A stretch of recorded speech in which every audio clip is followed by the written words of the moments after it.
Hema commission report പുറത്തു വന്നതോടെ ഒട്ടും പ്രതീക്ഷിക്കാതെയാണ് താരസംഘടനയായ അമ്മയിൽ കൂട്ടരാജിയുണ്ടായത്.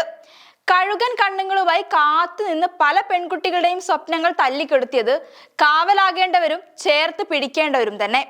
സ്ത്രീകൾ ഒരു തൊഴിൽ മേഖലയിലും സുരക്ഷിതരല്ലെന്ന് വീണ്ടും വീണ്ടും തെളിയിക്കുന്ന തരത്തിലാണ് കാലത്തിന്റെ പോക്കും.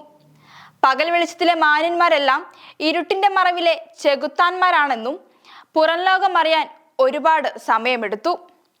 അപ്പോഴേക്കും ചിന്തിക്കാവുന്നതിലധികം പെൺകുട്ടികളുടെ ജീവിതമാണ് ഇല്ലാതായത്. അമ്മയിലെ കൂട്ടരാജി പോലെയായിരുന്നു ഹേമ കമ്മീഷൻ റിപ്പോർട്ടിലെ ഓരോ പീഡന വാർത്തയും.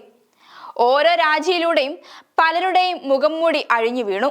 എന്നാൽ മലയാള ചലച്ചിത്ര മേഖലയിൽ ഉണ്ടായതുപോലെ ഒന്ന് തമിഴ് ചലച്ചിത്ര മേഖലയിൽ ഉണ്ടാകാൻ സമ്മതിക്കില്ലെന്നാണ് ഇപ്പോൾ നടനും തമിഴ് താരസംഘടനയായ നടികർ സംഘം ജനറൽ സെക്രട്ടറിയുമായ വിശാൽ അറിയിച്ചത്.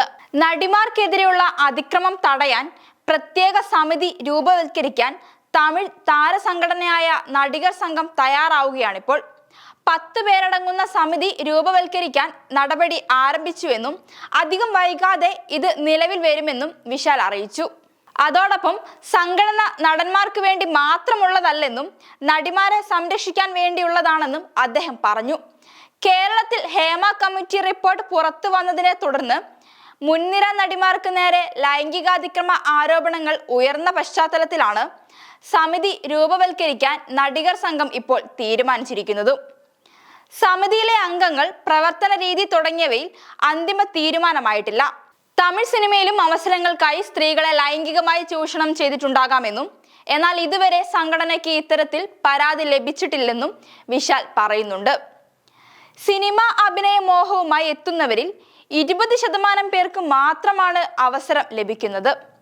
അതിനാൽ തന്നെയും അവസരം നൽകാമെന്ന വാഗ്ദാനം നൽകി കബളിപ്പിക്കൽ നടക്കാൻ സാധ്യതയുമുണ്ട്. അഭിനയിക്കുന്നതിന് അവസരം തേടിയെത്തുന്ന സ്ത്രീകൾ കൂടുതൽ ശ്രദ്ധിക്കണം. ആരെങ്കിലും മോശമായി പെരുമാറിയാൽ ഉടൻ ചെരുപ്പ് കൊണ്ട് അടിക്കണം. എത്ര ഉന്നത സ്ഥാനം വഹിക്കുന്ന വ്യക്തിയാണെങ്കിലും കുറ്റം ചെയ്തിട്ടുണ്ടെങ്കിൽ ജയിലിൽ അടയ്ക്കണമെന്നാണ് തന്റെ അഭിപ്രായമെന്നും നടൻ വ്യക്തമാക്കി. അതോടൊപ്പം നടനും MLA കൂടിയായ മുകേഷ് അടക്കമുള്ളവർക്ക് എതിരായുള്ള പരാതിയെക്കുറിച്ചും വിശാൽ പ്രതികരിച്ചു. മലയാള ചലച്ചിത്ര മേഖലയിൽ സ്ത്രീകൾ നേരിട്ടതുപോലൊരു ക്രൂരപീഡനം തമിഴകത്തുണ്ടാകാൻ സമ്മതിക്കില്ലെന്ന് തന്നെയാണ് വിശാലിന്റെ തീരുമാനം. അവസരങ്ങൾ ലഭിക്കാൻ സ്വന്തം മാനത്തിന് വില പറയേണ്ടി വന്ന പല പെൺകുട്ടികളും ഇന്ന് അവരുടെ വീടുകളിലെ 4 ചുവരുകൾക്കുള്ളിൽ തന്നെ സമയം ചിലവഴിക്കുന്നു. പലരും ഇപ്പോഴും പല പേരുകളും പറയാൻ ഭയക്കുന്നു.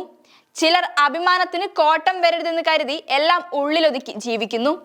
അതുകൊണ്ട് തന്നെയും തമിഴകത്ത് നിന്നും അങ്ങനെ ഒരു പെൺകുട്ടി ഇനി ഉണ്ടാവില്ലെന്നും അതിനുവേണ്ടിയുള്ള എല്ലാ നടപടിക്രമങ്ങളും നടത്തുമെന്നാണ് വിശാലിന്റെ വാക്കുകളിൽ നിന്നും മനസ്സിലാക്കാൻ കഴിയുന്നത്.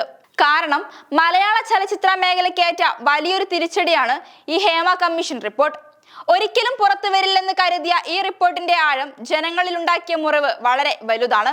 കാരണം നമ്മൾ ഓരോരുത്തരും ആരാധനയോടെയും ബഹുമാനത്തോടെയും നോക്കിക്കണ്ടിരുന്ന നടന്മാർ യഥാർത്ഥ ജീവിതത്തിൽ പ്രേക്ഷകർക്ക് മുന്നിലും നടന്മാരാണെന്ന് തെളിയിച്ചു. സിനിമയിൽ മാത്രമല്ല, അവർ ജനങ്ങൾക്ക് മുന്നിലും യഥാർത്ഥ ജീവിതത്തിലും അഭിനയിച്ചുകൊണ്ടേയിരുന്നു. ഭാഷാഭേദമന്യേ എല്ലാ ചലച്ചിത്ര മേഖലയിലും ഇത്തരം സംഭവങ്ങൾ സ്വാഭാവികമാണ്. ഇനി ഇതുപോലെ പല റിപ്പോർട്ടുകളും പുറത്തു വരും.